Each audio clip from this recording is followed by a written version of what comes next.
How to use iPhone Dictionary. To get started, first of all go ahead and open up the Settings application on your phone. Once you're here, go to General as shown. Then, scroll down and go to Dictionary. You can view all the available dictionaries over here. You can also add more from the suggestions below. For example, tap on the Assamese English Dictionary to start downloading it. After that, go back and open up Safari. Here, go to any website. For example, wikipedia.org. Copy any text from here and tap on Lookup as shown.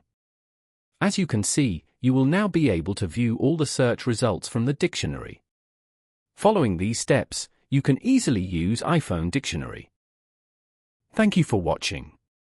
Please leave a like if this tutorial helped you, or leave a comment below if you have any questions related to the video.